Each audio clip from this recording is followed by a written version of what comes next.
My name is Matt Smith, and I'm making this channel to document the next 18 to 24 months of my life, during which I'll be making several multifaceted changes. And to fully understand the hows and whys of this journey, I have to tell you a story first. I was in the military for 12 years. And during that time, I got divorced. I was arrested by military authorities 3 different times for things I didn't do. Well, once I got stationed in Japan, my wife at the time and I finally called it quits. And she did everything she could to have me locked up. All of her attempts were unsubstantiated and everything was thrown out. So she went back to the States. And I moved in to the 1289 barracks. And that's where I met my middle child's mother, who I'm not going to name.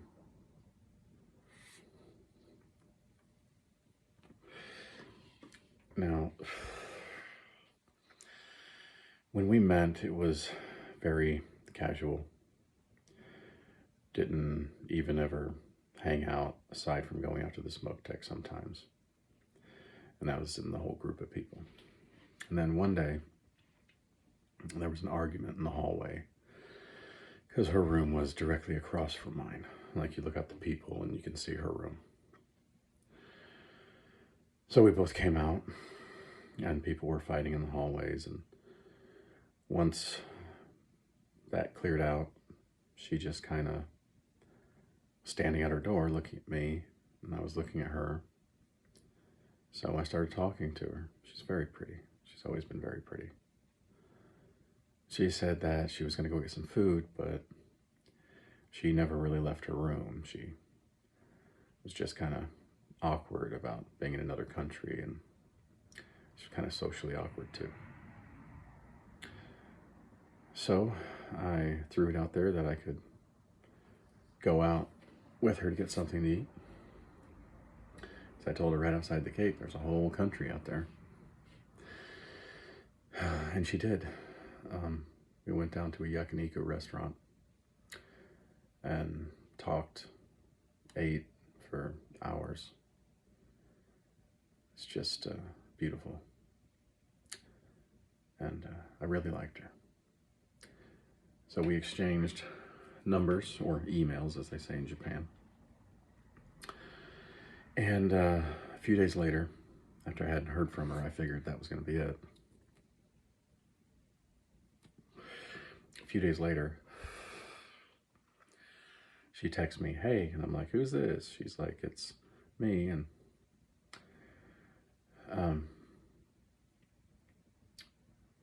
we decided to go out again. And I believe it was that very next time. I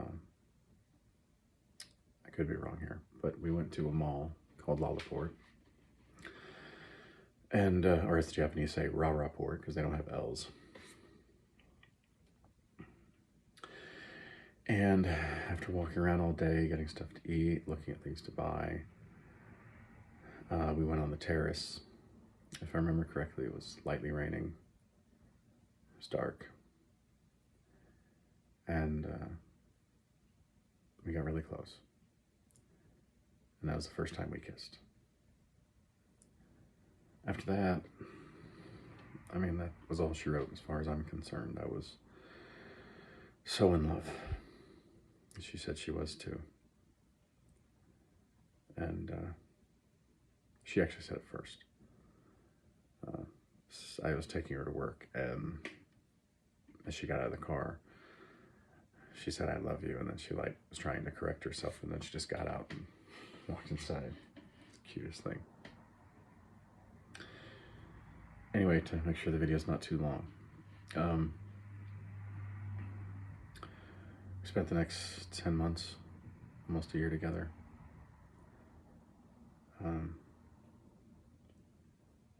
I said, "Marry me." She said yes. We went on leave together, met her family, bought her a ring. She said that she wanted a symbol of our love, to know that we'd be together forever. She wanted to have a child with me. And we did. One of the last times we were together is when he was conceived. And I had to go to Jacksonville, and she was in Japan for another few months. And that's when she told me she was pregnant. And then things got really bad. See, she's the type of person that needs presence, and I wasn't there. Couldn't be there. So, suffice it to say that in the coming months after that, she decided that she didn't want to be with me anymore, or I wasn't worth it. Said she didn't love me. But here's the thing. After that, for months, she would call me randomly, ask me if I still loved her. Then she would tell me not to love her. She would be crying about how we were supposed to be married, supposed to be happy, and now we're not. It was so confusing, because she wouldn't come back either.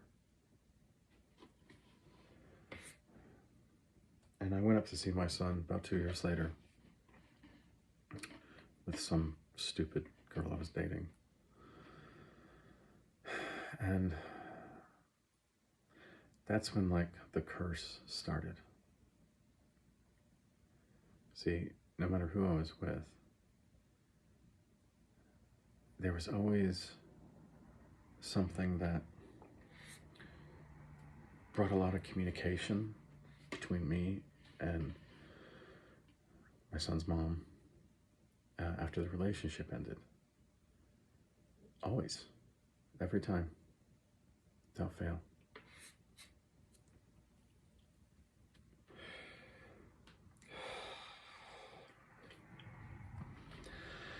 Now, I don't know if somebody talked her into it or if there was a lot of outside influences, but she just started getting so hateful. But the strange thing was, after every really awful thing she did, there was always a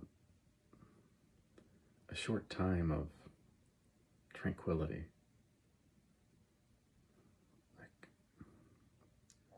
Like she still loved me, but she felt she couldn't. Anyway, so I was still going through my first divorce at the time. And she knew all about that, how hard it was, and I was paying out the ass for attorneys and whatnot. And she was with somebody.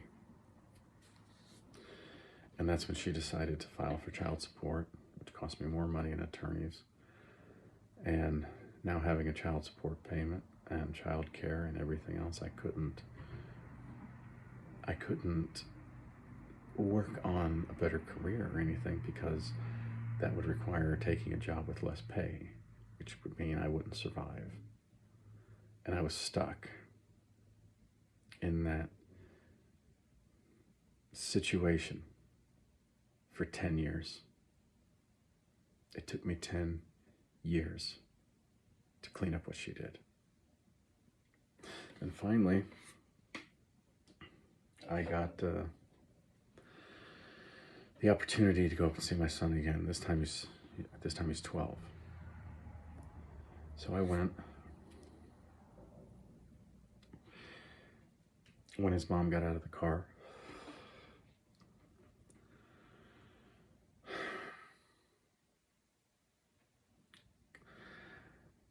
that moment, I finally understood what people mean by their heart stopped. After all this time, I still loved her, deeply in love with her. She was very cordial, very polite, helped with the girls. I have 2 toddler girls now as well. And laughed at my jokes. I thought everything was okay. Not that she was going to come running back into my arms or anything. I just thought there was something there. So at the end of the visit,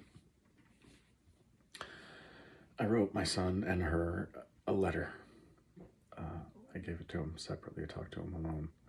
And when she was coming up to me, because remember, we'd been pretty cordial, but when she came over to talk to me alone, she was like 15 feet from me. And I asked her, I said, "Are you going to get any closer?" And she said I was making her nervous. I don't know what that meant.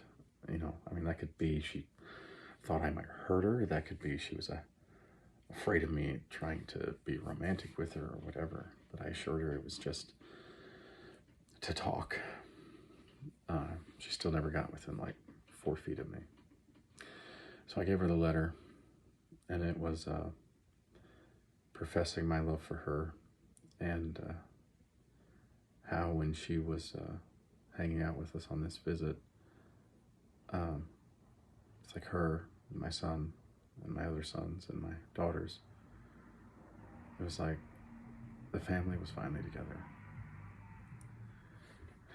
Because for pretty much my whole life, the only thing that I've never really had is the same thing that so many people take for granted. And that's their own complete family.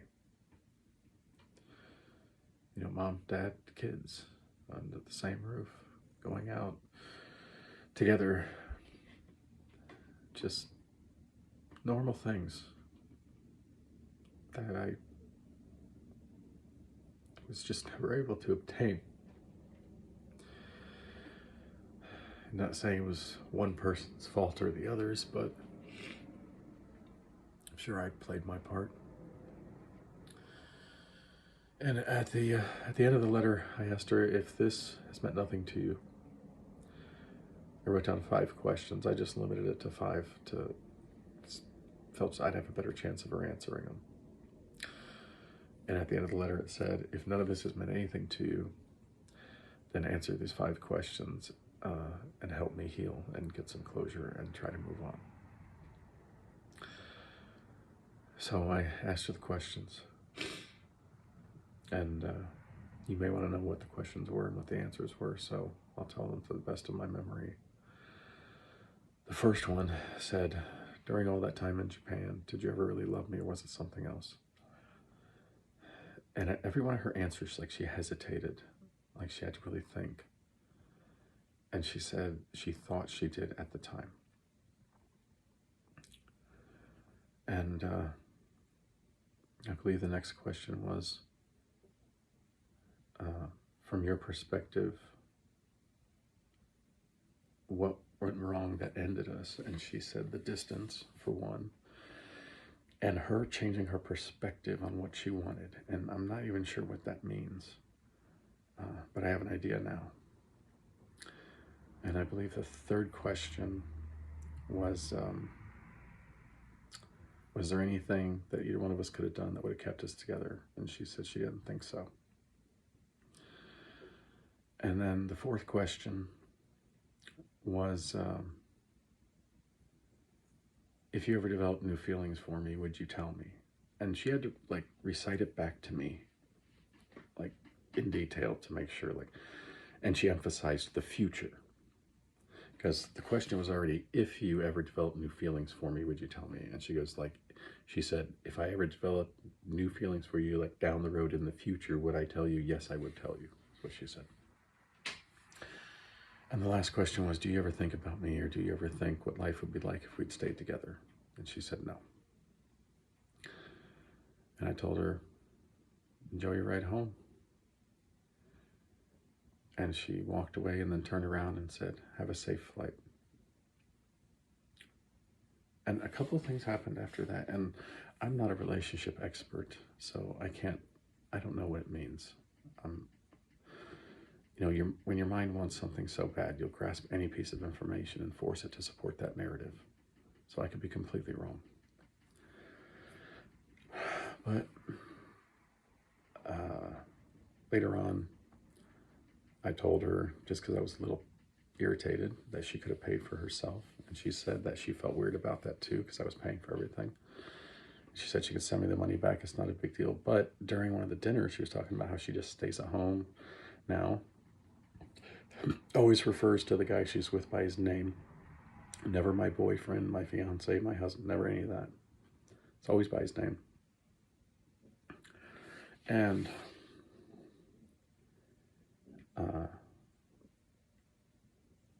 I texted her a little while later and was like, how's your week going? And she responded, which I was kind of amazed because she normally never responds.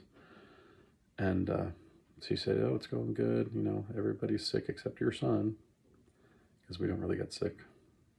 And talked a little bit, maybe 4 or 5 messages. And then during Thanksgiving, I just sent her Happy Thanksgiving. And she sent me just a smiley face. And then Happy Thanksgiving. And then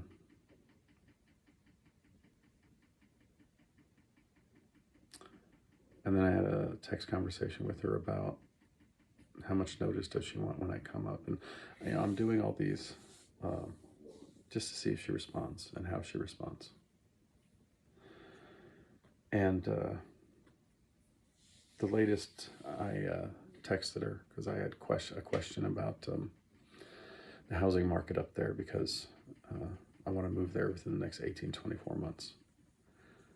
And asked her if she could call me, and it would just take a minute. And she did. She didn't say, why don't you just text it to me? She didn't say, oh, I'm not interested in talking to you, or let's do it later, or something like that. She called. So we were talking and for 8 minutes. And then I told her, I don't want to take up your evening. I'll let you go. And it didn't just end there. She then asked the guy she's with, and he's like, oh, he said that it's not a good time to buy right now because it's supposed to crash in the next year or so. And I was like, well, that's fantastic, because that's when I want to be up there. Anyway, and I don't want these videos to run too long, so I'll be posting every night. I want to win it back, and there's a lot I feel I would have to do to have a chance. And I don't think anybody really knows what true love is, but if it exists, and she's even said she doesn't even believe in love anymore, but if it exists, that has to be what I'm feeling. I thought it would go away after a couple weeks of being here, being back in Florida, but it hasn't. It just gets stronger. I want her back so bad, because she broke everything off before our son was even born. So I never got to be there sitting with her and our son and be loving to each other. I never got to be together as a family. I never even got to marry her. She married like the next guy she dated, and they were only dating for like 4 or 5 months, and she married him. I was with him for 7 years. I know what she looks like when she's happy. The time in Japan, so much laughing, so much loving. making love every night, sleeping in each other's arms, and the smile and her voice. And I can be honest with myself. I haven't seen that out of her since we broke up. I haven't heard it in her voice. I haven't seen it in her eyes. And I could be wrong. But it's worth it to me to believe I'm not. Especially since when I got back, I came this close to blowing my brains out. I wouldn't have because of my daughters and my sons, but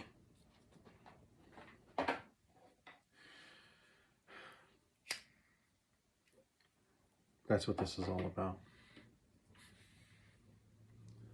I guess the love stories that you see in the movies and read about in books, kind of like one of those. But this is real life. So please, it would really help me. I'm going to explain everything that I need and everything I'm going to be doing in tomorrow's video. But please, subscribe, like, share, comment, turn on the notifications, all that stuff.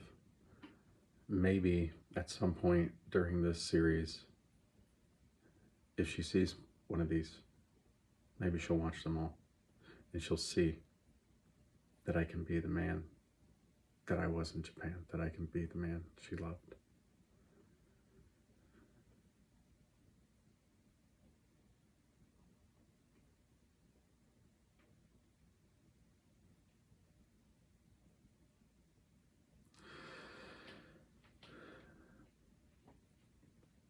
Because I don't know what I'd do otherwise.